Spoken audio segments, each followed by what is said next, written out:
Hello everyone, welcome back to the channel. In today's video, we will learn how to completely uninstall Windhawk from Windows 11.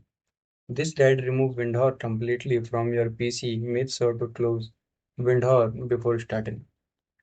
The first question is, what is Windhawk? Windhawk is a window customization tool that lets you install mode to tweak the user interface and behavior. This guide will remove the app and all mode setting and leftover file. Let's see step by step how to uninstall Windhawk. Step 1. Close Windhawk completely. Right click the Windhawk icon in the system tray and select Exit. Make sure there are no Windhawk processes running. Step 2. Uninstall Windhawk from Windhawk setting. Press Window plus I to open setting. Go to setting and click Install app. Then find Windhawk in the list and click the three dot, then click Uninstall. Delete Windhawk folder, open File Explorer and go to the Window hot file and delete the entire Windhawk folder. Then step 4, delete user data folder. Press Window plus R and type delete the window folder. Moving on the next point, delete Windhawk configuration folder.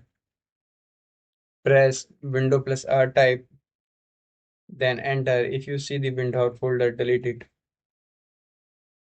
Delete leftover registry key and optional but recommended.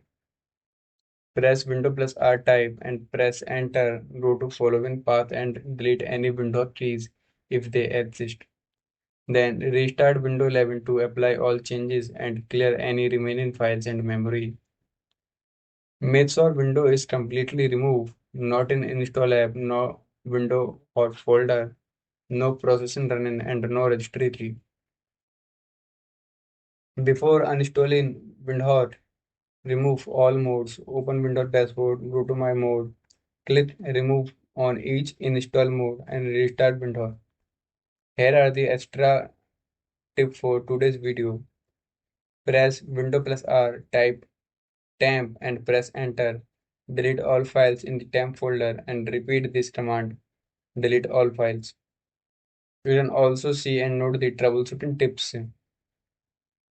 If you if your problem not solved and you have any troubleshooting, you can also go to their official website for more help and customer support. I hope this video was helpful. Thanks for watching and I will see you in the next video.